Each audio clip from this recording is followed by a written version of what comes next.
Welcome to day 5 of your quest. The next behavior you're being invited to adopt is something that, as with some of the other behaviors in this quest, you may already be doing. If it is, take this time as your opportunity to move up to the next level in its implementation. Almost all of us can move one level up on all of these challenges, so here's the challenge for today. An awakened species says one thing and will do what they say. An unawakened species often says one thing and will do another. Now, you might not see yourself in this second category, and if you're truly not, you can use this day to recommit to staying in the first category, to always be someone who says one thing and does in every single case, every single time, exactly what you said you would do and exactly how you said you would do it. Unless, of course, there's some overriding reason why you can't, in which case you would act in good faith to see if you can change any agreement you have made that may involve another person, rather than simply breaking the agreement. The reason that highly evolved beings do what they say with great purpose and say what they're going to do with great clarity is that the very basis of their being is total integrity. They conceive of themselves as being the outpicturing of total reliability. The result is that when they make a promise to themselves, they know without a doubt that they're going to keep that promise. If they make an internal commitment about something, they know they're going to hold to that commitment to the letter. When they talk to themselves, correct themselves, admonish themselves, encourage or praise themselves, they know that they're not speaking empty words that could wind up being ignored and meaning nothing. They know that their words carry a certainty. They know that they can count on themselves to mean what they say and say what they mean. Highly evolved beings understand that reliability is the foundation of all functional civilization.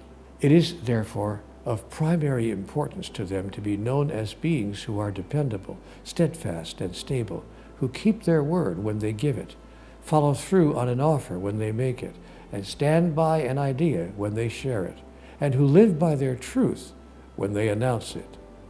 It's clear to even the casual observer that the civilization on Earth is not quite like that. And one of the reasons is that so many human beings sometimes say one thing and do another. Why? Why do we do this? We do it because the largest number of humans move through their lives in an unawakened state and are therefore functioning at the lowest of the 3 levels of awareness. The result is that we often speak in terms of what we hope rather than what we know. Conversations with God teaches us that there are 3 levels of awareness: hope, faith, and knowing. Some teachers talk about expanding your awareness, but they are actually referring to consciousness raising. In strictest terms, an expansion or growth of your awareness is not possible. Awareness doesn't expand because you've experienced it. It is what it is, and it doesn't grow larger and larger. That's because your awareness rests within your soul, and your soul does not get bigger or in some way become more than it always was, is now, and always will be. It is your mind's attention that expands as a result of where you place it. To bring this down to one sentence, awareness rests in the soul and attention resides in the mind. So the idea is to direct your mind to pay greater attention to your soul's awareness. It's one thing to be aware, but it's another thing altogether to pay attention to what your soul is aware of instead of ignoring it, which many people do much of the time. The process of mixing the two, of blending the mind's total attention to the soul's total awareness, is what is most accurately called consciousness raising.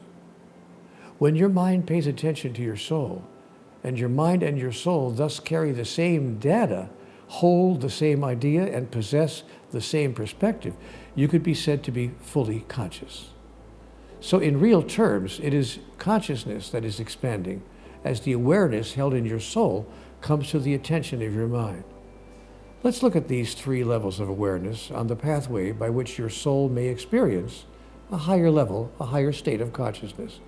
Because understanding these 3 levels will help you to never again say one thing and do another. Like, I'm going on a diet beginning next week. Or, that's it, I've had my last drink. Or, I'll be glad to help you move out of your apartment. What you say every single time will be what you do without exception. The three levels of awareness, again, are hope, faith, and knowing. It's important to identify which level of awareness you're functioning at when you make promises. Promises to yourself or to another. Hope is the first level of awareness. Now, I've heard hope described as the energy that runs between the eyes and the tail of a dog. Hope is a wonderful energy, and it's my wish that you never abandon hope, because it produces, initiates, and sponsors all sorts of positive actions, choices, and decisions, and generates enthusiasm and excitement along the way. Having said that, we note that it is only the first stop on the path to higher consciousness. And why isn't it the last stop?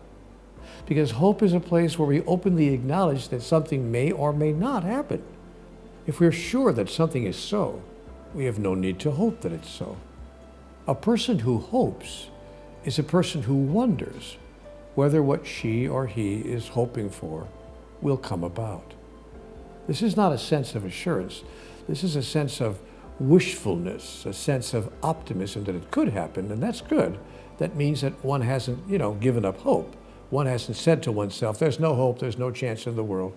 Yet, hope is the weakest energy in the process by which outcomes are created. Again, this doesn't mean that it's ineffective or a useless energy, but simply that there are even stronger energies that God has given us to work with as we seek to create what we say that we are going to create.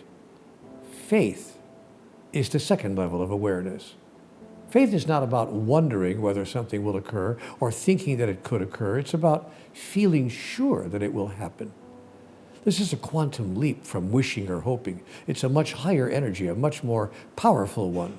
If we think of energy as a magnet, a tool that draws certain outcomes and experiences to us, then faith has more pulling power than hope by a factor of 10. It strongly pulls outcomes to us from the contextual field in which all outcomes exist, what my friend Deepak Chopra calls the field of infinite possibilities. Speaking metaphorically, faith lies inside the state of awareness, but not at the center of it. Yet we have crossed the border of doubt, and that's very good. We have come a long way, and we long ago left the place of wondering or conjecturing or speculating about outcomes. We have faith that particular outcomes will ensue, meaning that we trust that they will. We hold a conviction that they will. We have confidence that they will. And this generates a higher level of optimism about it. Still, faith is an announcement that there remains the possibility that a particular outcome may not materialize.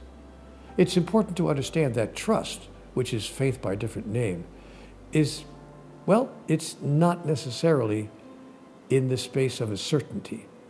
The definition of faith is complete trust in someone or something, and the definition of trust is a firm belief in something or someone. Yet belief is still a belief.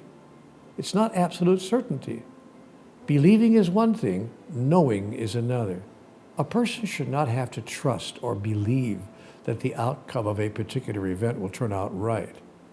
They should be certain, so certain of it, that trust is not even part of the equation, and belief has long ago been left behind, having given way to simply knowing it.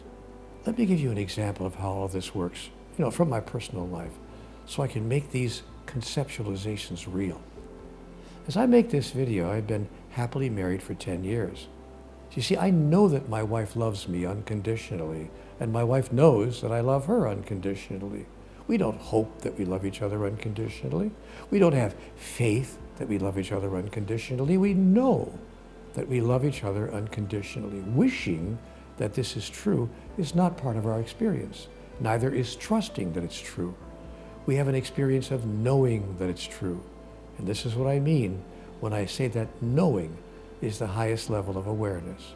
When you reach this level of awareness about everything that's important in your life, you'll find yourself saying one thing and doing exactly what you say every single time. for a good reason.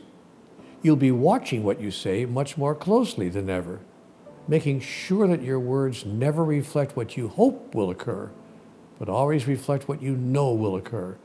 Not what you have faith is true, but what you know is true. This is how you create people knowing, not hoping or having faith, but knowing that they can rely on you. And this is how you create knowing that you can rely on yourself. This last level of awareness is the most powerful place that a person could ever be. Here is found a perfect peace.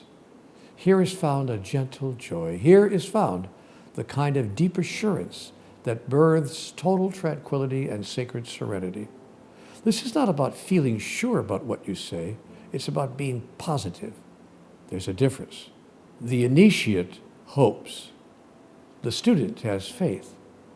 The master knows. And the master's level of awareness includes a certainty that all outcomes are perfect, just as they are, exactly as they arise, precisely as they present themselves. And the master knows this because the master understands that all outcomes in the physical world are co-created, collaboratively manifested, jointly produced to exactly serve the agenda of every soul in every situation, in every moment, in every place, in all the when-wheres of existence, to borrow a marvelous phrase from author Robert Heinlein. Okay, I've said a lot here. The sincere seeker traveling the pathway to awareness may now be expected to say, I now have these questions. How do I get to this last level you describe? Can I hopscotch across the first two? Or do I have to go through a process step by step? The answer is yes. You can go straight to knowing. It's not necessary to stop at hope or faith, any more than it's necessary to step on every rung of a ladder to get to the top. But this can sometimes make the climb easier. So let it be okay with you if you're not at the place of absolute knowing yet, or if you found yourself there and then found yourself not there, and then there again and then not there again. That's been my experience, and that's okay with me. Every time I arrive at the place of knowing, I stay a little longer. I know that one day I'll arrive there and never again leave. I know that I will. I don't hope that I will, and I don't have faith that I will. I know that I will, and so I will. And while I'm on this journey of the soul, I work very hard to mean what I say and do what I say, and never again say one thing and do another. Not even with a promise that I've made to myself, which of course is the easiest promise to break. And if some circumstance makes it absolutely impossible for me to do what I said I was going to do, if I simply can't keep a promise for some really good reason, a very valid reason, not a flimsy one, I will do whatever I can, as I said earlier, to make sure that I stay in integrity by asking, if the promise involves somebody else, if I can revise my agreement in a way that allows everyone to win. I try never to break an agreement, but only to change it in a way that will allow me to keep it. And then I know I can rely on myself and others can rely on me. And that's not a small step in my personal transformation. So here now is your assignment for today. As usual, it comes in several parts. And this may be a tough one, so get ready for a bit of an emotional challenge. This is, after all, a challenging quest. So here we go. Number 1. Draw 6 columns on a page in your awakening journal. Make a list in column 1 of every person with whom you've ever broken a promise that you know was important to them. In column 2, make a note next to each item about how you know or imagine they felt about that. And in column 3, list every important promise ever made to you that's been broken. You got that? Good. In column 4, make an entry describing how you felt about that promise, the promise that was made to you, how you felt about it being broken. In column 5, list every promise made by you to yourself or another that's still out there, that's kind of still hanging out in this space. Firmly decide what you're going to do about each one of these and write that in column 6 with specificity as to when. All right, that's just one part of today's assignment. Now here's part 2. I told you it was going to be challenging. So here's part 2. If there is someone with whom you've made an agreement that you'd like to now change, contact that person right away and make the change. And number 3, hone the art of making promises that nothing can stop you from keeping by making at least one such promise to someone today. Could be about anything, something big or something small, just for the practice of it. Notice how it makes you feel to do that. Okay, those are the assignments and those are the challenges for your day. And I know that I'll see you tomorrow.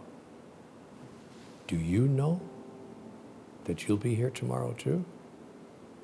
You better hope that you do, because if you don't, we'll send people around to your house to get you.